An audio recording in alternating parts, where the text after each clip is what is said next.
जश्न आजादी पर उन सभी वीर स्वतंत्रता सेनानियों और बलिदानियों को शत-शत नमन। उनके अहम योगदान को कभी नहीं भुलाया जा सकता है, जिन्होंने अंग्रेजी हुकूमत के जुल्म सितम को सहा। कई स्वतंत्रता सेनानियों ने देश की आजादी के लिए शहादत दी। प्रधानमंत्री आज लाल किले के प्राचीर से जब संबोधन करेंगे तो उन सभी वीर सपूतों को याद भी करेंगे।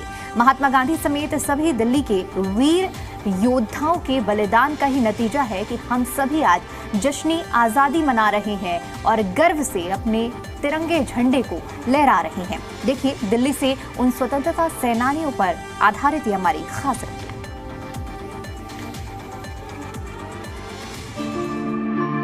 भारत की आजादी में दिल्ली का महत्वपूर्ण योगदान रहा है, क्योंकि आजादी के लिए दिल्ली के कई बड़े नेताओं और स्वतंत्रता सेनानियों ने अपना सर्वोत्तम बलिदान दिया है। दिल्ली की कई बड़ी हस्तियों ने अपने खून और पसीने को बहाया है। कई स्वतंत्रता सेनानियों ने महात्मा गांधी के साथ आजादी की लड़ाई को लड़ा था। 15 अगस्त और 26 जनवरी को हर साल दिल्ली के लाल किले से तिरंगा झंडा फहराया जाता है। ये बात इस बात का बड़ा सबूत है कि दिल्ली स्वतंत्रता सेनानियों का गढ़ था। एक नजर उन स्वतंत्रता सेनानियों के अहम योगदान पर भी डालते हैं जो दिल्ली से थे। अरुणा आसिफ अली। अरुणा आसिफ अली भारत की महिला स्वतंत्रता सेनानी थी, जिन्होंने भारत की आजादी के लिए स्वतंत्रता संग्राम में भाग लिया। अरुणा आसिफ अली ने 1942 में भारत छोड़ो आंदोलन में अहम भूमिका निभाई। आजादी मिलने के बाद वो दिल्ली की पहली मेयर बनी। अरुणा आसिफ अली को मरणोपरांत भारत रत्न पुरस्कार से सम्मानित भी किया गया है। अबुल कलाम आजाद भारत के महान स्वतंत्रता सेनानियों में से एक थे। बड़े इस्लामी स्कॉलर और लेखक भी थे। उन्होंने भारत छोड़ो आंदोलन और असहयोग आंदोलन में अहम योगदान दिया था। मौलाना आजाद ने ऐतिहासिक खिलाफत आंदोलन का नेतृत्व भी किया था। इतिहासकार बताते हैं कि मौलाना आजाद कभी भी खुद को मुस्लिम नेता कहलाना पसंद नहीं करते थे। 9 अगस्त 1942 को शुरू भारत छोड़ो आंदोलन में बड़ी भूमिका निभाई। अंग्रेजी हुकूमत ने उन्हें भी गिरफ्तार कर लिया था। करीब 3 साल बाद 1945 में उनकी रिहाई हुई। अबुल कलाम आजाद को मरणोपरांत 1992 में भारत रत्न से सम्मानित किया गया। ब्रह्म प्रकाश ने दिल्ली सत्याग्रह आंदोलन और भारत छोड़ो आंदोलन के लिए मुख्य रूप से काम किया। उन्हें भारत में परमाणु सामग्री के साथ अपने काम के लिए जाना जाता था। सत्यवती देवी भारत की महिला स्वतंत्रता सेनानियों में से एक हैं। इन्होंने भारतीय स्वतंत्रता संग्राम में बढ़ चढ़कर हिस्सा लिया। गांधी जी उन्हें प्यार से तूफानी बहन कहकर बुलाया करते थे। सुभाष चंद्र बोस भारतीय स्वतंत्रता संग्राम के महान नेता और क्रांतिकारी थे। सुभाष चंद्र बोस का मानना था कि जालिम अंग्रेजी हुकूमत से आजादी बिना संघर्ष के संभव नहीं। तब उन्होंने तुम मुझे खून दो मैं तुम्हें आजादी दूंगा जैसा नारा देकर युवाओं को प्रेरित किया। 1943 में आजाद हिंद फौज की स्थापना की और दिल्ली चलो का नारा दिया। सुभाष चंद्र बोस का जीवन और विचार आज भी हम सभी के लिए एक प्रेरणा का स्रोत है। स्वतंत्रता से पहले पुरानी दिल्ली की मिठाई की दुकानों का भी खास योगदान था। आजादी की लड़ाई के दौरान युवा क्रांतिकारी मिठाई की दुकानों पर बैठकर ही रणनीति बनाते थे। उस दौरान मिठाइयों का मतलब विस्फोटकों से होता था। लड्डू के डिब्बे का मतलब होता था बम उतर रहे हैं।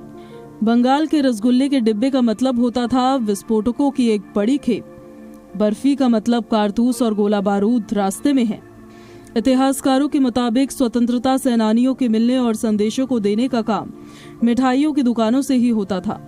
चंद्रशेखर आजाद और भगत सिंह रात में कुल्हड़ की चाय के लिए मटिया महल के चारों ओर घूमते थे और पूरी आलू और हलवे के लिए घंटे वाला जाते थे। दिल्ली स्वतंत्रता आंदोलन की केंद्र रही है। पुरानी दिल्ली रेलवे स्टेशन का स्वतंत्रता संग्राम के आंदोलन में बहुत बड़ा योगदान रहा है। देश के अलग अलग हिस्सों से स्वतंत्रता सेनानी ट्रेन से पुरानी दिल्ली रेलवे स्टेशन पर पहुंचते थे। राष्ट्रपिता महात्मा गांधी, नेताजी सुभाष चंद्र बोस सहित अन्य स्वतंत्रता सेनानी ट्रेन से ही दिल्ली पहुंचते थे। स्वतंत्रता संग्राम में महात्मा गांधी ने सबसे ज्यादा ट्रेन का इस्तेमाल किया और स्वतंत्रता सेनानियों को एकजुट किया। 1857 के प्रथम स्वतंत्रता संग्राम में दिल्ली ने भी अपना योगदान दिया था। कई वीरों ने अपनी जान गंवाई, देश की रक्षा के लिए अपने प्राणों का बलिदान दिया। आर माधवम, ओम प्रकाश, सुभद्रा, और निर्मल कांता जैसे जीवित स्वतंत्रता सेनानियों के योगदान को हमेशा याद किया जाएगा। दिल्ली विश्वविद्यालय उन चुनिंदा विश्वविद्यालयों में से एक है जिसका इतिहास आजादी से जुड़ा है। देश के दूसरे हिस्से के क्रांतिकारी भी दिल्ली में आकर हिंदू कॉलेज के साथ साथ रामजस और सेंट स्टीफन कॉलेज के छात्रों से मिलते थे और अपनी योजना को विस्तार देते थे। हिंदू कॉलेज के प्राचार्य प्रोफेसर अंजू श्रीवास्तव के मुताबिक असेंबली में बम फेंकने के बाद चंद्रशेखर आजाद को अंग्रेजों से बचाने के लिए कॉलेज हॉस्टल के वार्डन निगम ने हॉस्टल में पनाह दी। जब अंग्रेजी सैनिक चंद्रशेखर आजाद को पकड़ने के लिए कॉलेज पहुंचे तो उस दौर के वार्डन ने साफ इनकार कर दिया कि चंद्रशेखर आजाद तो यहाँ है ही नहीं। इस तरह से चंद्रशेखर आजाद ने कुछ दिन रहकर यहाँ पर अपना समय बिताया। दिल्ली के क्रांतिकारियों और स्वतंत्रता के सिपाहियों के योगदान को कभी भुलाया नहीं जा सकता, क्योंकि उनके अहम योगदान की वजह से हम सभी खुली हवा में अपने देश में सांस ले रहे हैं। हवा में उड़ता देख अपने देश के झंडे पर गर्व करते हैं, लेकिन इसके पीछे लाखों लोगों ने बलिदान दिया। हम सभी भारत के लोग उनके योगदान को शत शत नमन करते हैं, जिनकी बदौलत अपना देश अंग्रेजी हुकूमत से आजाद हो पाया। ब्यूरो रिपोर्ट, जी मीडिया।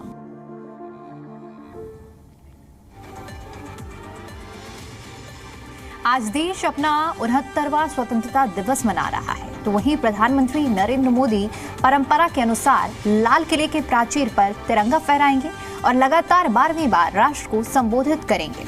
ये रिपोर्ट देखिए। देश भर में स्वतंत्रता दिवस को लेकर तैयारियां पूरी हो चुकी हैं।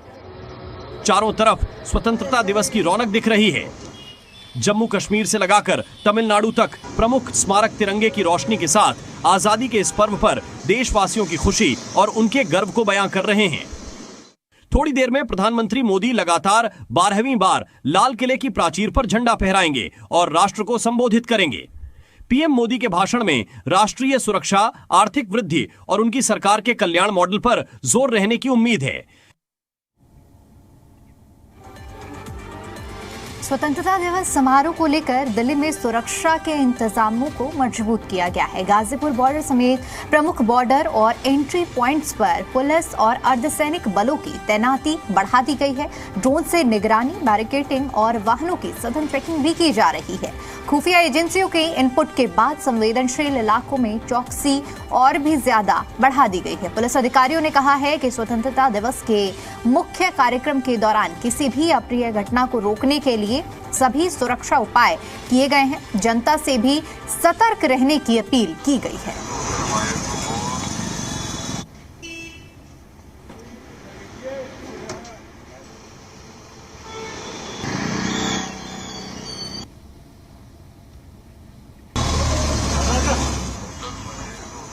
एक तरफ जश्न है तो दूसरी तरफ इस जश्न को लेकर तैयारियां और सुरक्षा व्यवस्था की ये 6 तस्वीरें आपकी टीवी स्क्रीन पर, जहां आप देखिए पहली तस्वीर दिल्ली का दिल कहे जाने वाले कनॉट प्लेस की, जहां पर पुलिस बैरिकेडिंग करके हर एक वाहन को चेक कर रही है। दूसरी तस्वीर दिल्ली के डिफेंस कॉलोनी इलाके की है। तीसरी तस्वीर हम आपको बदरपुर बॉर्डर की दिखा रहे हैं। चौथी तस्वीर गाजीपुर बॉर्डर की है और 5वीं तस्वीर महिपालपुर की है और 6वीं तस्वीर सरदार पटेल मार्ग की है। ये 6 तस्वीरें हैं और इन 6 तस्वीरों को देखकर ये अंदाजा लगाया जा सकता है कि दिल्ली पुलिस पूरी तरह से सजग है और चौकस है। हर एक वाहनों की चेकिंग की जा रही है। ये सुनिश्चित करने का प्रयास किया जा रहा है कि ये जो जश्न मनाया जा रहा है वो शांतिपूर्ण और सुरक्षित तरीके से मनाया जाए।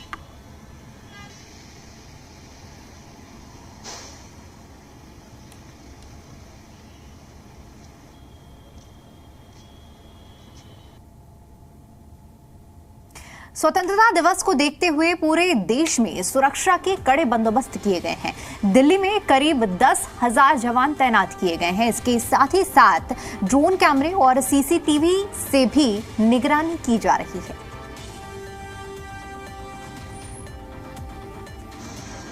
लाल किले के आसपास परिंदा भी पर नहीं मार सकता है।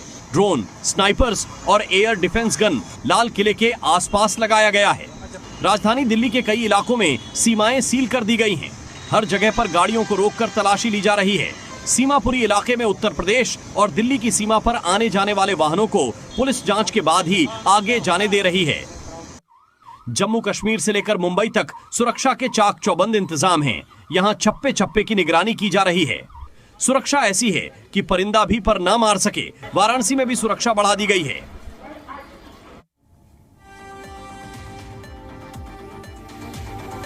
स्वतंत्रता दिवस समारोह को लेकर एनसीआर में भी सुरक्षा के पुख्ता इंतजाम किए गए हैं। संवेदनशील इलाकों में पुलिस और अर्धसैनिक बलों की तैनाती बढ़ा दी गई है।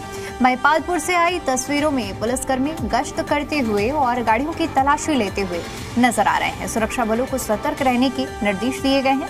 संदिग्ध गतिविधियों पर विशेष निगरानी रखी जा रही है। तो स्वतंत्रता दिवस के मौके पर जहां एक तरफ जश्न है, जश्न आजादी, तो दूसरी तरफ दिल्ली में सुरक्षा भी कड़ी कर दी गई है। महिपालपुर इलाके में सुरक्षा व्यवस्था के व्यापक इंतजाम देखने को मिले हैं। इसके अलावा दिल्ली के अन्य इलाकों में भी सुरक्षा व्यवस्था चाक चौबंद की गई है और इसके साथ ही साथ पुलिस लगातार गाड़ियों की चेकिंग की जा रही है। सभी बॉर्डर एरियाज पर खास तौर पर ये चेकिंग की जा रही है। और दिल्ली के महिपालपुर इलाके की ये तस्वीरें आपको दिखा रहे हैं, जहां गाड़ियों को पूरी व्यवस्थित तरीके से चेक किया जा रहा है और ये सुनिश्चित करने का प्रयास किया जा रहा है कि 15 अगस्त के इस खास मौके पर किसी भी तरह की कोई भी अव्यवस्था नहीं होनी चाहिए। दिल्ली में एक सुरक्षित वातावरण होना चाहिए और यही बड़ी वजह है कि आज बड़ी संख्या में पुलिस बल की तैनाती पूरी दिल्ली में की गई है। खासतौर पर उन इलाकों में जिन्हें ज़्यादा संवेदनशील माना जाता है। लाल किले की अगर हम बात करें, लाल किला और लाल किले के आसपास के जो इलाके हैं वहाँ पर पुलिस पूरी तरह से सतर्क है। अर्धसैनिक बलों की भी तैनाती की गई है और इसके साथ ही साथ गाड़ियों को भी चेक किया जा रहा है। महिपालपुर इलाके की ये तस्वीरें आपको दिखा रहे हैं। साथ ही आपको बता दें कि देश आज जश्न आज़ादी के रंग में रंगा हुआ है। 78 साल पूरे होने के बाद 69वां स्वतंत्रता दिवस आज मनाया जा रहा है और इसी कड़ी में इस दिन को बेहद खास बनाने के लिए सुरक्षा के भी इंतजाम देखने को बेहतरीन तरीके से मिल रहे हैं।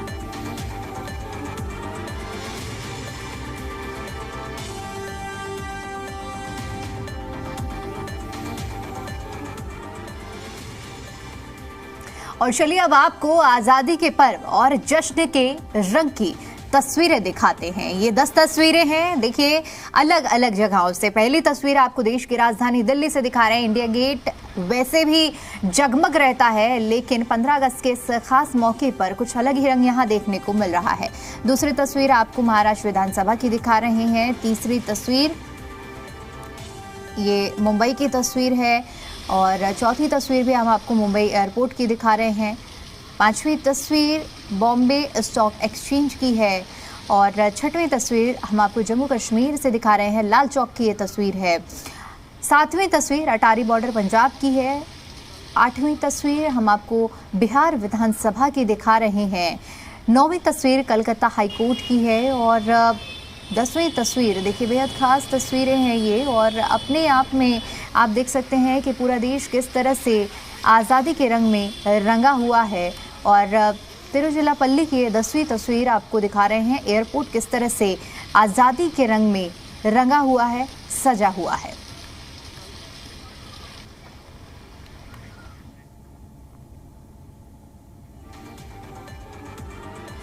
भारतीय सेना और सुरक्षा बलों के वीर नायकों को आज 15 अगस्त के अवसर पर वीरता पुरस्कार से नवाजा जाएगा। केंद्र सरकार ने इन पुरस्कारों की घोषणा 69वें स्वतंत्रता दिवस की पूर्व संध्या पर की है।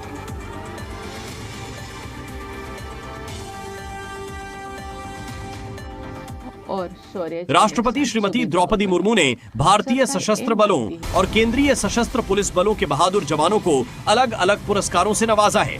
इस बार कुल 127 gallantry award, 40 distinguished service award और 290 मेंशन इन डिस्पैचेस मंजूर किए गए हैं।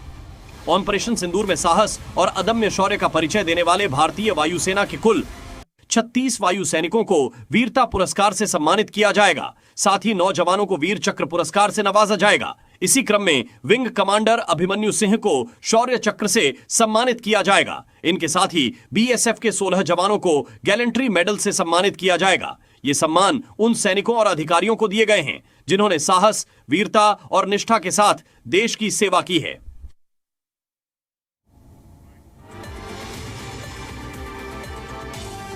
पीएम मोदी लाल किले से आज 12वीं बार देश को संबोधित करेंगे। ऐसा करने वाले वो पहले गैर कांग्रेसी प्रधानमंत्री हैं।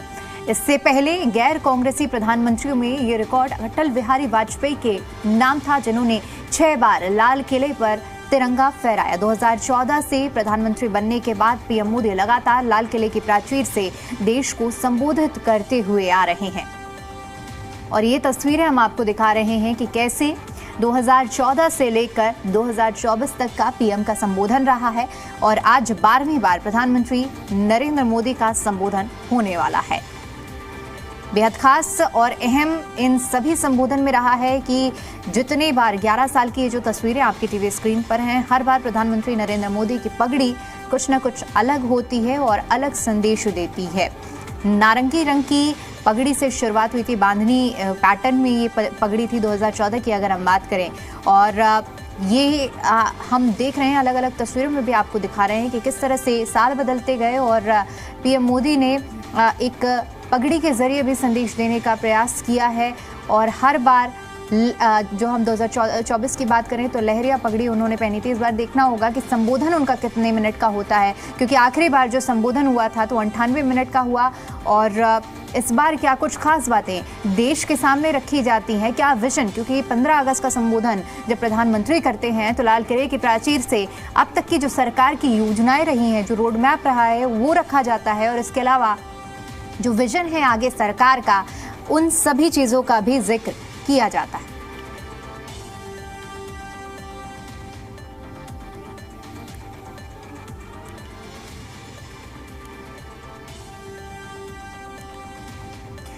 तो हरियाणा में कौन कहां तिरंगा फहराएगा ये भी हम आपको बता देते हैं। हरियाणा के राज्यपाल प्रोफेसर आशिम कुमार घोष जो कि अंबाला में ध्वजारोहण करेंगे, हरविंदर कल्याण स्पीकर जो कि पानीपत में ध्वजारोहण करेंगे, कृष्णलाल मिड्डा डिप्टी स्पीकर जो कि सोनीपत में ध्वजारोहण करेंगे, मुख्यमंत्री नायब सिंह सैनी रोहतक में। इसके अलावा कैबिनेट मंत्री अनिल विज जो कि यमुनानगर में ध्वजारोहण करेंगे, रणवीर गंगवा जो कि फतेहाबाद में ध्वजारोहण करेंगे, श्याम सिंह राणा गुरुग्राम, कृष्ण बेदी हिसार, महिपाल डांडा कैथल और डॉक्टर अरविंद शर्मा करनाल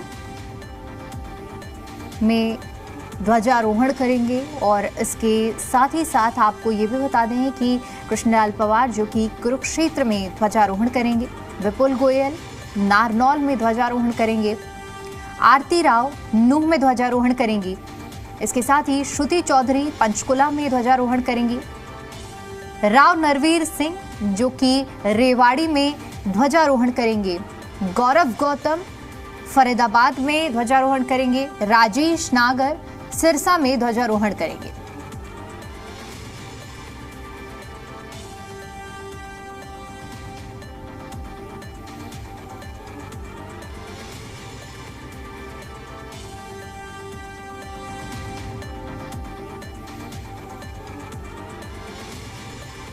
दिल्ली का अलीपुर का एक ऐसा गांव है जहां शहीद स्मारक है जो कि 1857 की क्रांति की गवाही देता है। स्मारक इस बात का सबूत है कि हम सभी को आजादी आसानी से नहीं मिली थी। स्वतंत्रता सेनानियों ने अंग्रेजी अफसरों के जुल्मों को सहा, भारत मां के लिए अपने जान निछावर किए, लेकिन उनकी याद में बनाए गए स्मारक आज गुमनामी, बदहाली और सिस्टम की बेरुखी झेल रहा है। ये रिपोर्ट देखिए।